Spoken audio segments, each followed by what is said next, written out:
viva, muito boa noite, seja bem-vindo ao Telenotícias, hoje dia 5 de março de 2022. Para já nós iniciamos com a notícia que dá conta que no último dia das alegações finais, no caso das dívidas ocultas, o Ministério Público pediu pena máxima para 6 arguidos e indemnização de 2 mil milhões de dólares a favor do Estado moçambicano.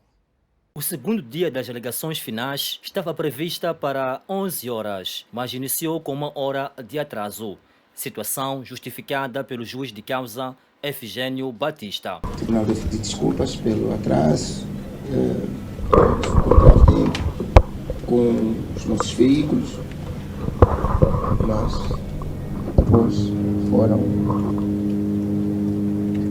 reparados e podemos vir. Então, justificado o atraso, Efigênio Batista concedeu a palavra para Ana Sheila Marangula, representante do Ministério Público. Já que era o dia das alegações finais, o Ministério Público pediu pena máxima para os réus Antônio Carlos do Rosário, ex-diretor da Inteligência Econômica do CIS, Gregório Leão, ex-diretor dos Serviços de Informação e Segurança do Estado, Armando Ndambi Guebuza, filho do antigo chefe de Estado, Armando Guebuza, a secretária de Armando Guebuza, Inês Moiane, o assessor político do anterior presidente, Renato Matus, e o réu Bruno Langa, amigo de Ndambi Guebuza. Relativamente a este pressuposto, perfilaram neste tribunal 19 réus com diferentes graus de culpa. A intensidade do dolo dos réus Gregório Leão José, Ângela Leão, Fabião Mabunda, Antônio Carlos do Rosário, Armando Ndambi Guebuza, Manuel Renato Matus, Bruno Langa e Maria Inês Dove é elevado. Tinham informação e capacidade e tiveram tempo e oportunidade para avaliar o caráter danoso que as suas ações iriam provocar para o país. Mesmo assim, persistiram, não se importando com o resultado das suas ações. O que importava era ganhar o seu milhão. Ademais, mais elevada é ainda a intensidade do dolo dos réus Gregório Leão José e Antônio Carlos do Rosário, em atenção à sua qualidade de altos dirigentes do órgão responsável pela concepção e implementação do projeto de proteção da Zona Econômica Exclusiva, o CIS. A eles era exigível que fossem os primeiros guardiões do projeto e não como malfeitores da primeira linha. Na verdade, estes são os maiores culpados pela ocorrência deste calote, porque, em vez de serem guardiões da coisa pública, foram os primeiros a promover o saque, abrindo as portas para os demais réus. O Ministério Público requer indemnização a favor do Estado moçambicano no valor de 2 bilhões e 7 milhões de dólares, acrescido de juros de, pelo menos, 895,5 milhões de dólares americanos até 2019. Do mesmo modo, em face do que já foi discutido acima, impõe-se a aplicação de uma pena justa, que deverá ser aquela suficiente e necessária para a reprovação e a prevenção do crime, punindo-se os réus Gregório Leão José, Antônio Carlos do Rosário, Armando Ndambi Guebuza, Bruno Langa, Ângela Leão,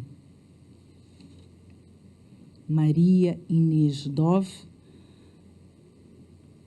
Manuel Renato Matus, com pena máxima aplicável.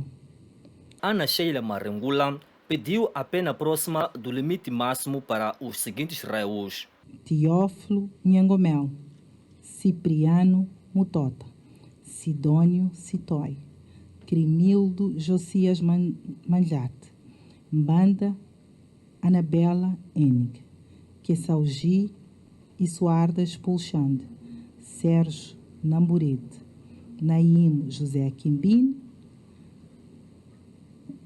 Elias Moiane e Zulficar Ali.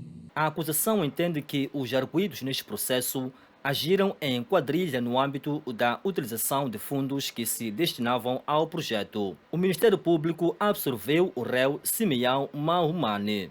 Em nome do princípio indúbrio pro réu, absolver-se o réu Simeão Maumane. Marengula destacou ainda que, com o dinheiro gasto pelo Ndambi Gebuza em lazer, ofertas, carros luxuosos, fretes de jatos, entre outros, paga a construção de uma escola primária de nível distrital. Sabe, réu Armando Ndambi Gebuza, com o que embolsou e gastou em lazer, ofertas, carros, frete de jatos, entre outros, paga a construção de uma escola primária de nível distrital, com um custo médio de 14 milhões de meticais para cada distrito das províncias de Cabo Delgado, Nampula, Niassa, Tete, Sofala, Inhambane, Gaza, Zambésia. E sobra para pagar a construção de 24 salas de aulas com um custo médio de 2 milhões e 800 mil meticais cada. Socorremos quanto ao preço dessas escolas da Direção de Infraestruturas e Equipamento Escolares do Ministério da Educação e Desenvolvimento Humano. Igualmente, com o valor gasto pelo réu Bruno Langa pelas viagens com Jan Bustan, paga a construção de um hospital distrital. Réu Bruno, o que o senhor ganhou sem fazer nenhum trabalho, apenas subir e descer do avião e bater estilo com Jan Bustan, paga a construção de um hospital distrital de 50 camas, estimado em 7.758.076 dólares no âmbito da iniciativa presidencial Um Distrito, um Hospital. Podíamos continuar a demonstrar o quanto cada réu negou em termos de educação, saúde, segurança, transporte, eletricidade, justiça, alimentação aos moçambicanos, mas temos limitação de tempo.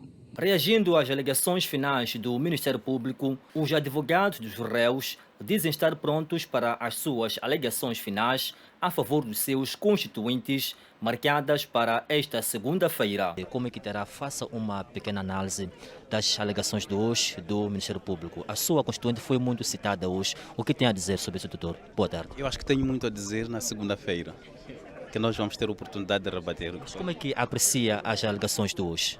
É exatamente essa opinião que manifesto na segunda-feira. Cada haver aqui um debate, eventualmente uma réplica ou qualquer outra forma de reagir àquilo que vai ser o nosso posicionamento. Então, acho que Mas está seguro? estamos todos seguros, também não houve nada que nos desafie tanto assim, do ponto de vista. Tudo foi o que já sabíamos e em relação à sustentação, como tal, não encontramos nada que exista nos autos. Então, vamos ter um jogo interessante na segunda, acho. Acho que o segundo dia terminou tal como começou o primeiro dia, não é? O que nós ouvimos aqui foi simplesmente a reprodução da acusação do Ministério Público, de certa forma até um tanto ou quanto desfasada daquilo que foi o acórdão que fixou a matéria que devia ser objeto do julgamento que ora caminha para o fim. Aqui, portanto, o Ministério Público portanto, levantou aqui os 3 réus tidos como indisciplinados. Como é que olha para esta postura?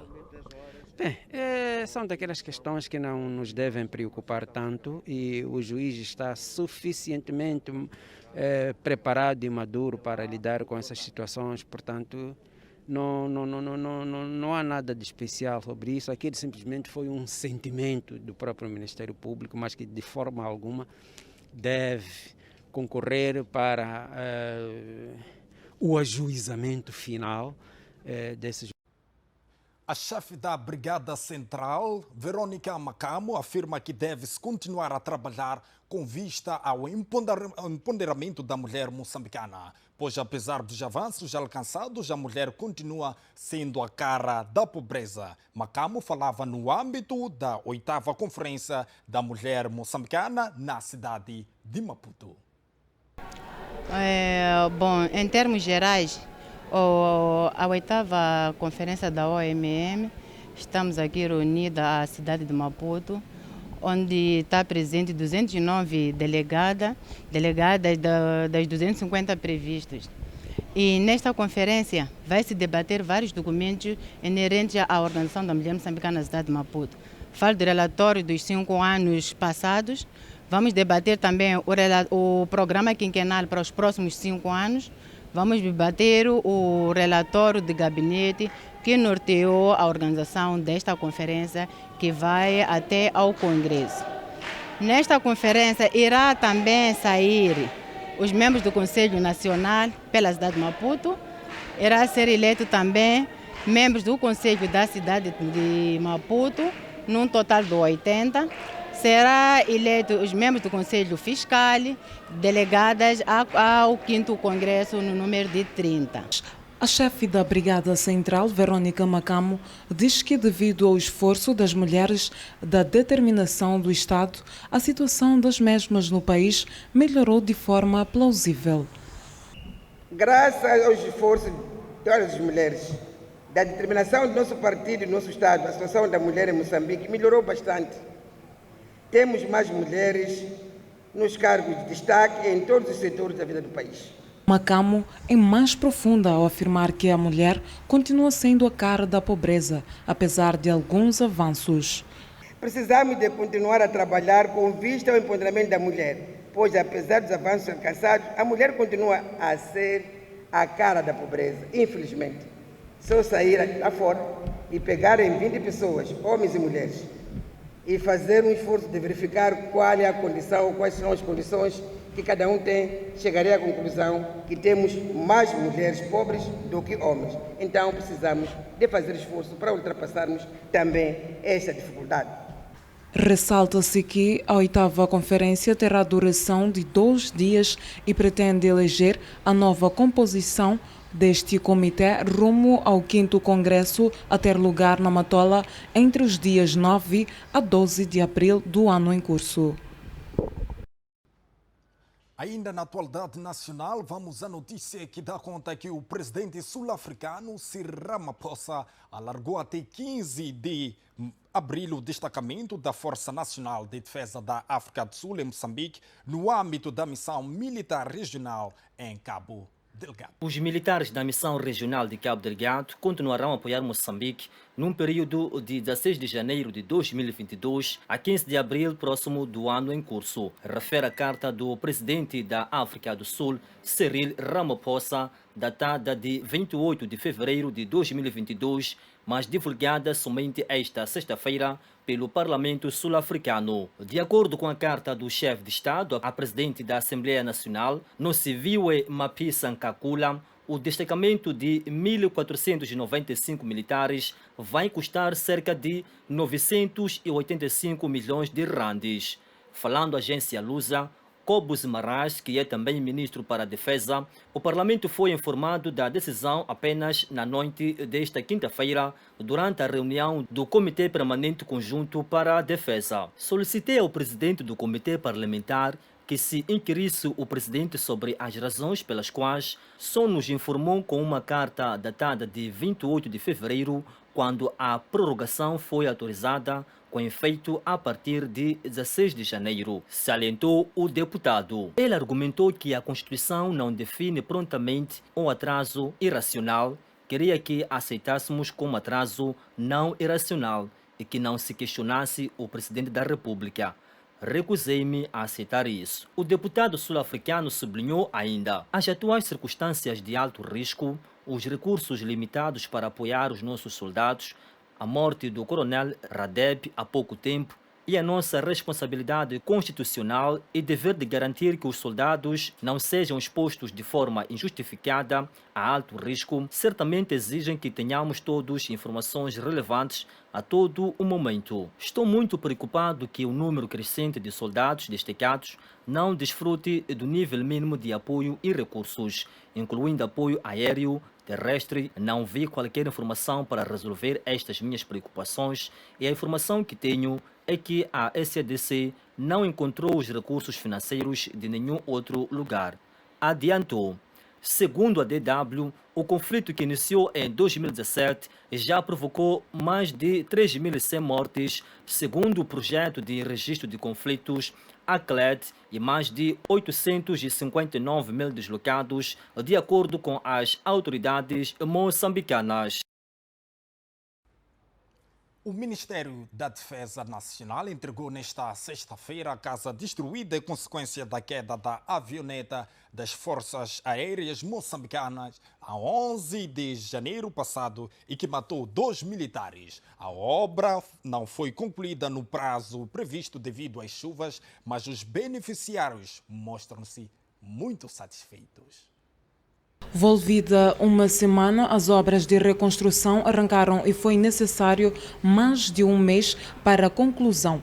Com o prazo de entrega expirado, os donos da residência em algum momento tinham perdido a esperança, mas valeu a paciência porque hoje tem um lar seguro para se abrigarem. O representante da Força Aérea Moçambicana, José Tomé, explica o que esteve por lá de trás da demora da conclusão da obra. Durante o processo, enfrentou-se dificuldades originadas pelas chuvas que assolaram a cidade de Maputo e o acesso ao local de trabalho para recarregar o material de construção, o que atrasou a execução das obras. Entretanto, o representante reconhece o esforço dos técnicos na aceleração da construção. Numa cerimônia marcada pela presença de dezenas de pessoas, entre militares e civis, o momento da entrega de chave ficou na história da família que abriu a porta pela primeira vez na sua nova casa. Não esperava, em algum momento pensei que seria tudo um engano, mas as autoridades mostraram a sua seriedade. Nossa família está feliz pela casa, disse Felicidade Cumbi, irmã da vítima. Por sua vez, a secretária do bairro não escondeu a satisfação ao ver a promessa da Força Aérea Moçambicana tornar-se numa realidade. A Força Aérea diz ainda que decorrem alguns trabalhos de apetrechamento da casa. Além da entrega da casa, o Instituto Nacional de Gestão e Redução do Risco de Desastres ofereceu alimentos. 4 membros do grupo terrorista ISIS foram sancionados pelos Estados Unidos da América como forma de travar o seu financiamento. Apesar de operarem na África do Sul, permitiam operações noutros países, como, por exemplo, Moçambique. O Departamento de Estado dos Estados Unidos da América emitiu esta terça-feira um comunicado a enumerar diversos membros do grupo terrorista ISIS. O intuito é de desmantelar redes de financiamento dos terroristas no continente. Farhad Humer, Siraj Miller, Abdella Hussein Abadiga e Peter Charles Mbanga são os 4 nomes apontados no comunicado. Os sujeitos são considerados facilitadores financeiros do ISIS. Os membros e associados do ISIS na África do Sul estão a desempenhar um papel na facilitação da transferência de fundos do topo da hierarquia do ISIS para filiais em toda a África. Lê-se no comunicado. O documento estabelece que os sujeitos mencionados forneceram apoio financeiro ou serviram como líderes de células do ISIS na África do Sul. Recentemente, a ISIS tentou expandir a sua influência em África através de operações de larga escala em áreas em que o controle governamental é limitado. As células terroristas africanas dependem de esquemas para gerar financiamento. Estes podem ser roubos, extorsão dos locais, raptos com pedidos de resgates e financiamento da própria hierarquia. Segundo a DW, em 2017 e 2018, Humer ajudou a organizar e começar operações na África do Sul. Humer O líder desta célula de terroristas utilizou as suas propriedades e veículos para financiar as reuniões e operações do grupo. Recrutou e treinou membros para se juntarem à célula terrorista e esteve em contato com membros da ISIS na República Democrática do Congo e outros apoiantes dos terroristas na África do Sul. Ainda de acordo com a DW, em 2018, foi preso com alguns dos seus associados pelo seu envolvimento com o plano de usar aparelhos incendiários perto de uma mesquita e edifícios comerciais. Mbanga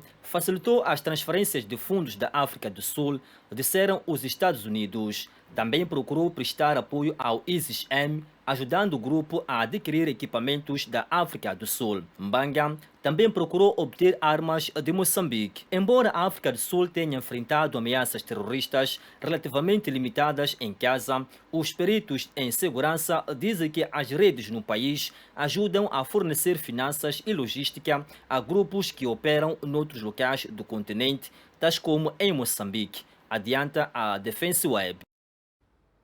Ainda na atualidade nacional, vamos à notícia que dá conta que Moçambique registra redução de casos da Covid-19 depois de, nas últimas 24 horas, 21 cidadãos terem testado positivo para o novo coronavírus. No mesmo período, outras 29 pessoas ficaram livres da pandemia viral.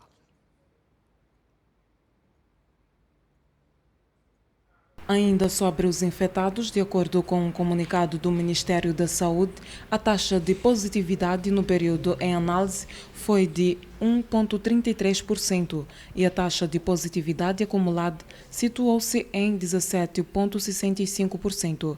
Nas últimas 24 horas, a cidade de Maputo registrou o maior número de infecções, com 6 casos. Neste momento, Moçambique tem 3.025 casos ativos. Que anunciamos a ocorrência ontem de mais um óbito de paciente que padecia da Covid-19. O cumulativo de pessoas que perderam a vida no país devido à Covid-19 passou a ser 2.195 pessoas. Segundo referem as autoridades de saúde, 3 pessoas ficaram internadas e outras 2 tiveram alta hospitalar, estando atualmente hospitalizados.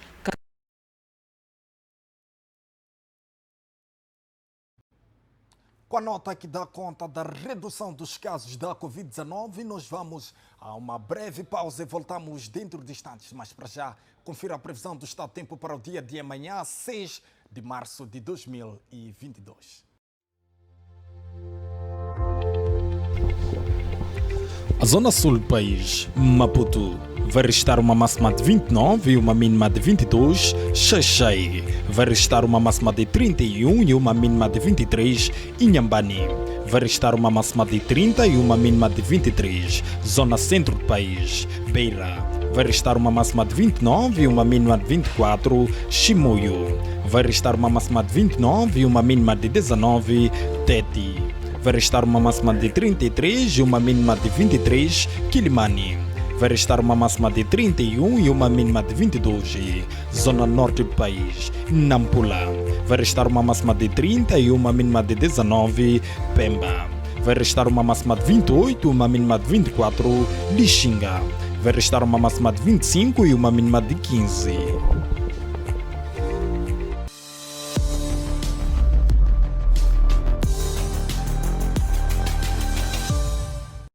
Junta-te a nós, venham todos levantar a voz, diga não ao cancro da mama. Então nós, como Organização da Mulher Moçambicana, queremos apelar a todas as mães para ter essa cultura de sempre fazer um rastreio para ver qualquer coisa estranha que está no seu corpo.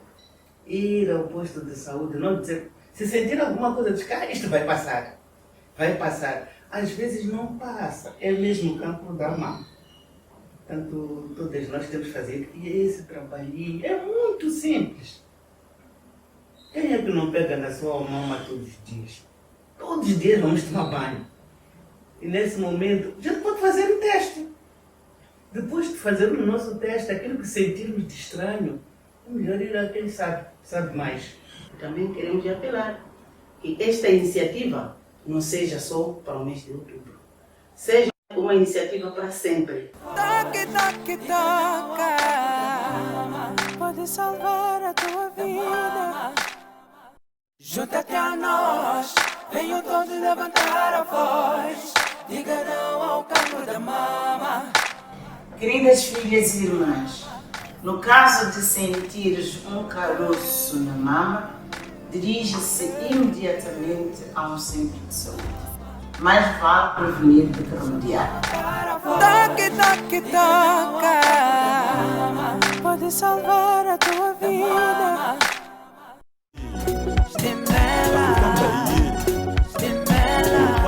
Caro cidadão, não fica na linha férrea para vender, conversar, brincar ou qualquer outro motivo, pois estará a colocar a sua vida em risco. A sua segurança em primeiro lugar. As tardes do sábado trazem uma nova forma de poder debater o mundo. O romantismo do Muro de Berlim é um símbolo mediático, mas business continua a acontecer, business as well. Vamos tentar compreender o que se passa e quais são as soluções que podemos ter para aquilo que é o debate da pauta mediática internacional.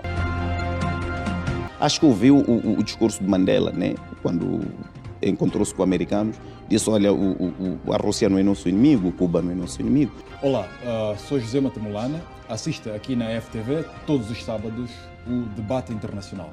Saudações, sou Gabriel Ngomani, assista todos os sábados ao debate internacional aqui na FTV.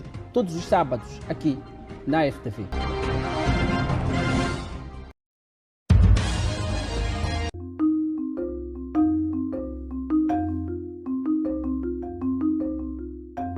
Não perca o programa Prateleira Artística este sábado. Teremos como convidado especial o Shelton Nhampos, que vai nos trazer a sua arte e falar um bocadinho do início e descoberta desta paixão. Teremos também no momento musical um grande show com o nosso rapper Mr. Ripas, que vai fazer-nos recuar no tempo e lembrar do grande hip-hop old school. Zacarias era um bandido que rodava na culpa, era um gajo que dizia também ser um fã de Snoop. Ficou conhecido e famoso com suas atitudes, só que o que ele estragava gostava muito de AX. Sandra acordava às 11, dizia logo eu quero comer, se não me dá mata bicho, fogo na casa onde vê. Até lá, não perca, esperamos por si.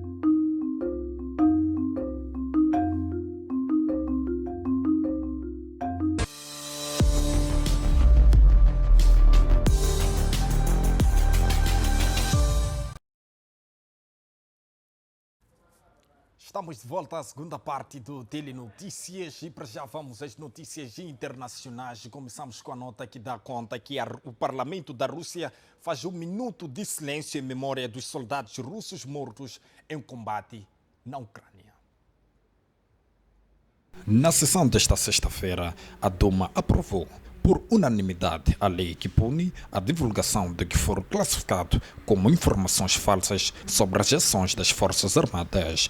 Este regulamento tem como pano de fundo a guerra na Ucrânia e a invasão das tropas russas, duas expressões também proibidas nos meios de comunicação social. A nova legislação é vista como um espartilho à liberdade de imprensa e que está a obrigar meios de comunicação social icônicos como a Rádio Eco de Moscou a fechar portas. Vivemos agora num estado de guerra quase total e o governo está a introduzir, passo a passo, leis restritivas que afetam a liberdade de expressão em geral, não apenas os jornalistas. Temos que admitir que nos conhecemos como vivíamos há 30 anos, antes de Mikhail Gorbachev. Na verdade, estamos a voltar a esse tempo, disse o editor-chefe da estação de rádio russa Eco de Moscou.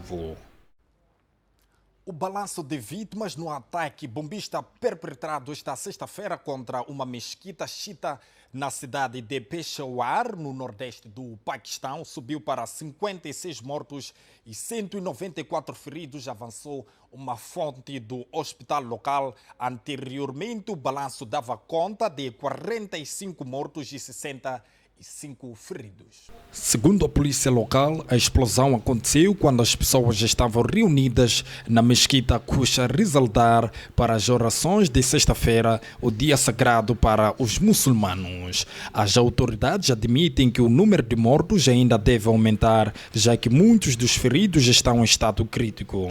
O chefe da polícia de Pishinar, Mohamed Ejai Khan, acrescentou ainda que 2 agressores armados abriram fogo contra a polícia do lado de fora da mesquita, que fica localizada na zona velha da cidade. Várias ambulâncias foram deslocadas para o local e os feridos foram levados para o hospital Lady Reading. Nas emergências do hospital instalou-se o caos. Enquanto os médicos estavam a levar os feridos para as salas de cirurgia, centenas de familiares reuniram-se do lado de fora da unidade hospitalar e imploravam por informações sobre os feridos. Pelo menos 150 pessoas estavam no interior da mesquita no momento da explosão, disseram testemunhas citadas pela agência de notícias Associated Press. O ataque ainda não foi reivindicado, mas tanto o grupo extremista Estado Islâmico como o braço paquistanês dos talibãs já realizaram ataques semelhantes na região,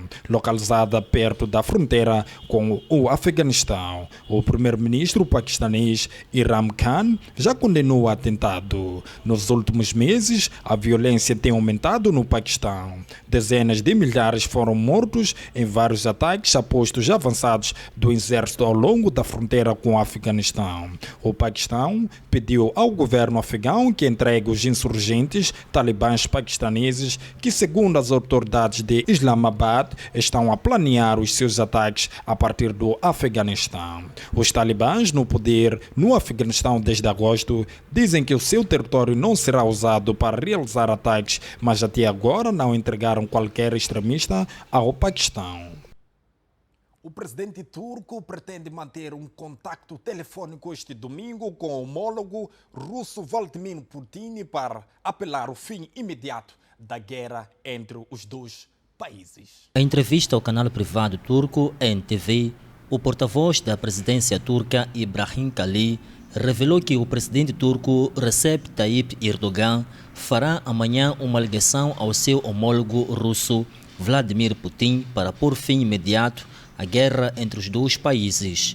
Erdogan vai oferecer-se para acolher as negociações entre Rússia e Ucrânia. O governante turco também vai apelar a que se iniciem conversações ao nível dos dirigentes entre a Rússia e a Ucrânia que podem acontecer na Turquia, adiantou o porta-voz. O ministro dos Negócios Estrangeiros da Turquia, Mevlut Cavusoglu, expressou na sexta-feira a esperança de poder reunir os seus homólogos russos e ucranianos no Fórum da Diplomacia que irá decorrer entre 11 e 13 de março em Antalya, no sul da Turquia.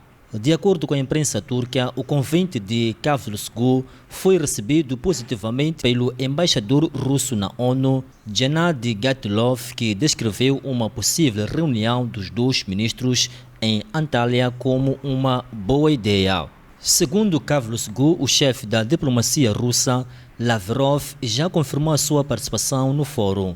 Membro da NATO e aliado da Ucrânia, a Turquia também tem laços estreitos com a Rússia.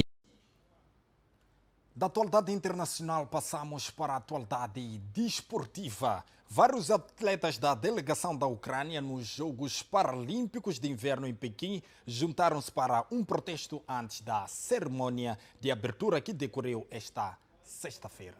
Meia hora antes do início da cerimônia, o grupo de atletas marcou encontro numa zona de espera para participantes no evento e gritou palavras de ordem como paz para a Ucrânia. Parem a guerra, sob os aplausos de membros de outras delegações que se encontravam ali. A capital chinesa é agora palco dos Paralímpicos de Inverno, depois de ter acolhido os Jogos Olímpicos de Inverno, que terminaram um dia antes do início da ofensiva russa.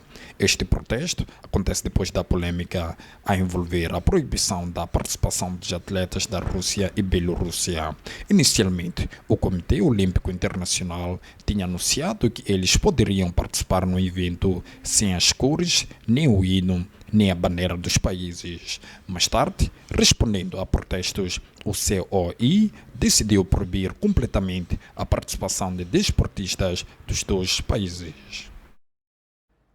Após acompanharmos estas notas informativas, nós queremos aqui colocar um ponto final ao Telenotícias de hoje, 5 de março de 2022, com promessas que a voltar amanhã com mais notícias. Um bom final de semana e se beber não vá ao volante e se for ao volante, não beba. Cuide-se.